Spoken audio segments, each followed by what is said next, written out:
A woman is humiliated for years by a wealthy husband who secretly blames her for being barren while hiding his own truth.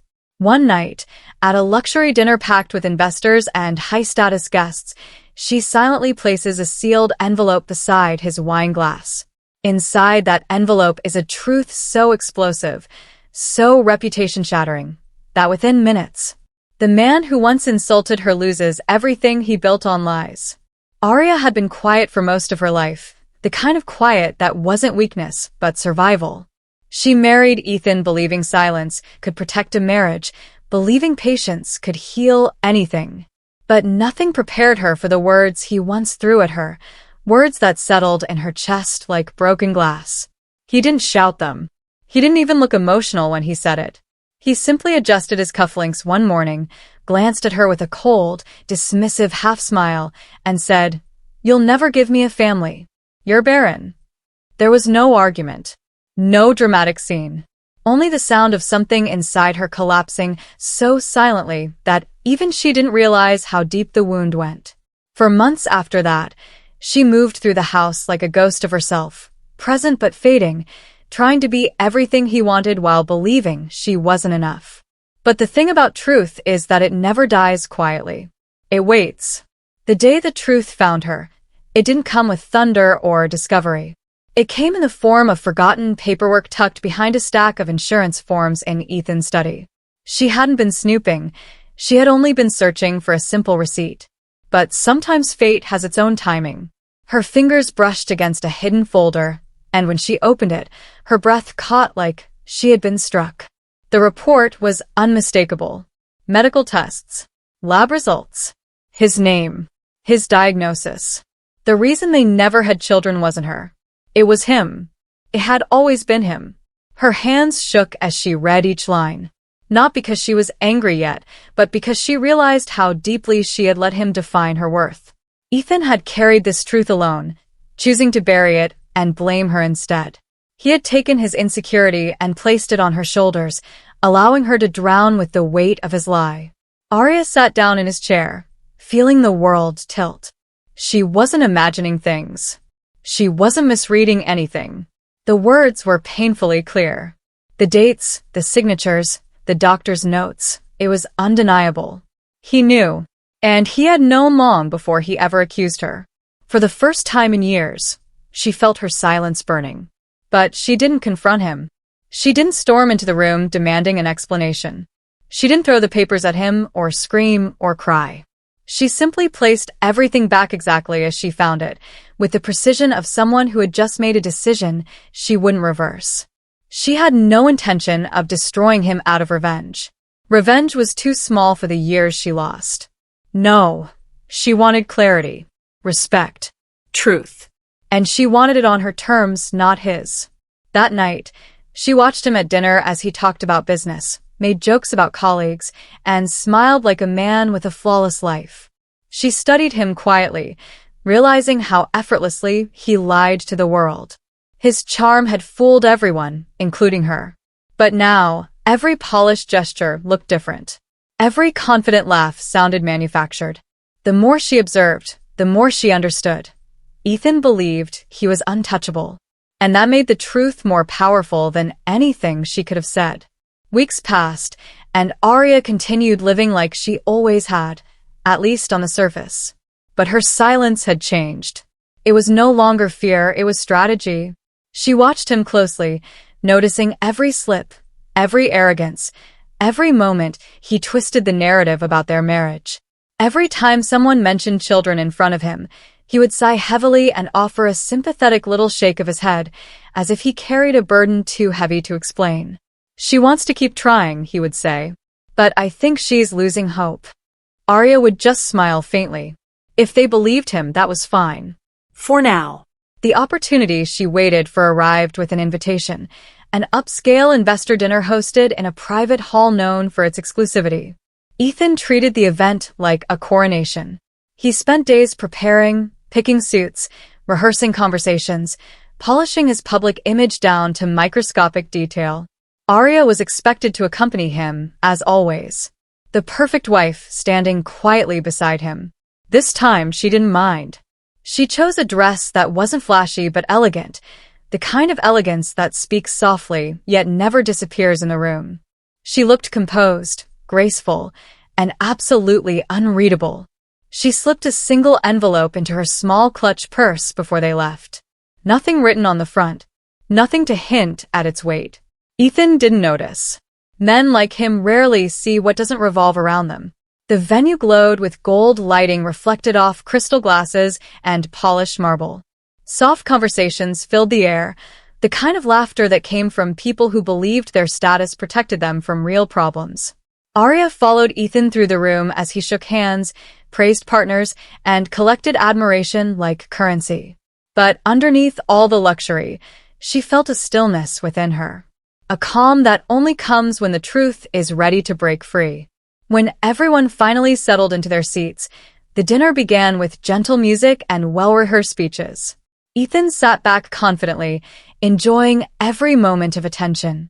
He leaned toward the man beside him, one of the investors he wanted to impress most, and said loud enough for Arya to hear, "We've been trying for so long.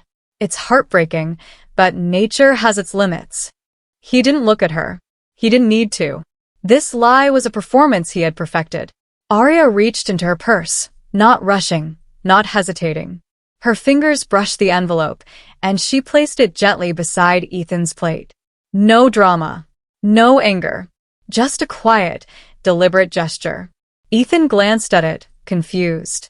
"What's this?" "Something that belongs to you," she said softly. He smirked, assuming it was something affectionate. A silly note, maybe. Something harmless. He tore open the envelope lazily, still half listening to the conversation around him. Then, everything stopped. He froze mid-breath, eyes scanning the papers inside. His confident posture collapsed into stillness. His mouth fell slightly open before he caught himself. His hand trembled once, and that single tremor was enough to tell Arya he understood. Every lie he built was now sitting in his own hands. He looked up at her slowly, as if waiting for her to show anger or triumph or some expression he could attack. But Arya didn't give him any emotion. She only gave him the truth he had been running from, the truth he had used to break her, the truth she had now returned to its rightful owner. And the night was just beginning. Ethan tried to steady his breathing, but the more he looked at the documents in his hands, the more the room around him seemed to shrink. The conversations, the laughter, the clinking of crystal glasses, all of it began to fade into a dull hum. His heart drummed in his ears as he reread the lines he had hoped no one would ever see. He had spent years burying this truth, years building walls around it, years crafting a flawless image of a powerful man with an equally flawless life. And now the truth was sitting openly on the table, illuminated by the warm golden lights hanging above them. Arya didn't say a word. She didn't need to. Her silence was sharper than any public accusation could have been. She watched him with the calm patience of someone who had already walked through fire and come out the other side untouched. She wasn't here to destroy him publicly. She was here to let him destroy himself. Ethan swallowed hard, trying to control the tremor in his jaw. Where did you get these?" he whispered, his voice barely holding itself together. Arya tilted her head slightly, her expression unreadable. "Where you left them?" His chest tightened. He remembered that drawer. He remembered the folder. He remembered the decision to hide it, to protect his image, to protect himself. He had convinced himself she would never find it. But the moment she said those words, "Where you left them," Ethan knew there was no escaping what came next. He tried to straighten his tie, but his fingers fumbled. His breath felt shallow. His palms damp. This dinner, his stage, his world, suddenly felt like a trap closing around him. The investor beside him, noticing his strange behavior, leaned in with concern. "Ethan? You all right?" Ethan forced a tight smile, folding the papers quickly and sliding them under his napkin. "Just something unexpected." But his voice cracked, betraying him. Arya watched him try to hold himself together, and in that moment, she realized something profound. She didn't need to expose him at all. He was doing that himself, through every flicker of panic in his eyes, every stiff movement, every nervous glance at her. He had built his world on lies, and now he was suffocating under the truth he had once buried. The dinner continued, unaffected by the storm brewing between them. Plates were served. Toasts were made. People praised Ethan's leadership, his brilliance, his strategic mind. Compliments he normally absorbed like fuel now felt painfully ironic.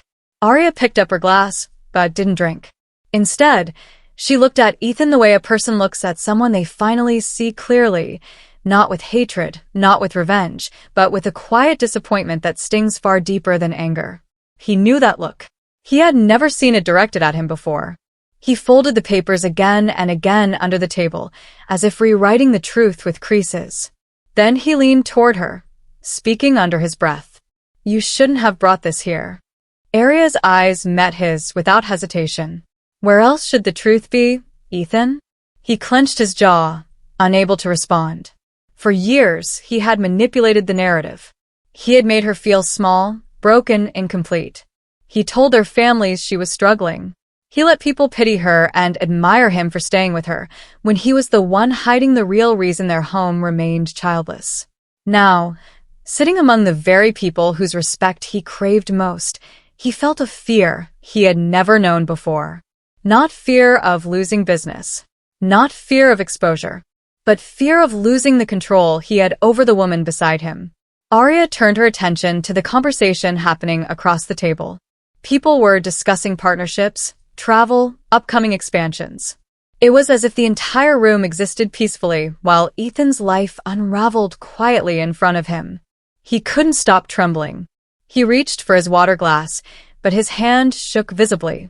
A few drops spilled onto his cuff. A small gesture, but enough for a few guests to notice. "You sure you're okay?" someone asked again.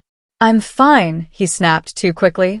Arya placed her hand lightly on the table, not touching him, not comforting him, just existing there with a calmness that made him feel even more exposed. For the first time, he felt what she must have felt for years, powerless. He leaned toward her again. "What do you want from me?" Her voice was steady, not raised, not emotional. "The truth, Ethan. Not the version you tell others. The real one." He looked down at the envelope like it was a ticking bomb. "If anyone sees this, then they'll finally see you," she whispered. Her tone was neither threatening nor dramatic, just honest. And that made it far more terrifying. Ethan wiped his forehead, his confidence unraveling with every passing second. He wasn't afraid of the investors. He wasn't afraid of the consequences. He was afraid of losing the role he had forced himself into, the image of a strong, capable man who led everyone around him. Arya had never intended to make a scene, but his own panic began to grow louder than any words she could have spoken. A server approached with a new dish, and in his flustered attempt to move the napkin, Ethan accidentally exposed the edge of the documents. The server didn't read them, but Ethan reacted so sharply, snatching them and shoving them deeper under the table, that the entire movement drew attention. People noticed. Not the papers, but his fear. And Arya didn't say a word. She simply let the truth sit there, heavy and undeniable. The investor beside him leaned closer. "Is something wrong? You look pale." Ethan's smile was strained, painfully unnatural. "It's just been a long week." But his eyes kept darting to Arya, pleading, searching for mercy she wasn't offering. Because this wasn't about revenge. It was about dignity. Her dignity. The one he stole from her in quiet rooms, in whispered accusations, in subtle shame. For years, he had taken pieces of her confidence until she barely recognized herself. And now, in the middle of this luxury hall, surrounded by the people who believed he was flawless, he was being forced to confront a truth he couldn't control. The dinner carried on, but Ethan barely tasted anything. His fork remained unmoved. His thoughts spiraled. Memories of every lie he told, every insult he slipped into conversations, every moment he watched her suffer silently, it all pressed against him with unbearable weight. Arya breathed softly, allowing him to sit in the discomfort he created. When dessert was served, he finally whispered, "You can't do this to me." She turned to him, her voice steady. I didn't do anything to you, Ethan. I just gave you what you gave me. He stared at her, speechless. And for the first time since she had known him, Ethan looked like a man standing on the edge of a cliff, with no ground left beneath his feet. The night wasn't over. Not even close.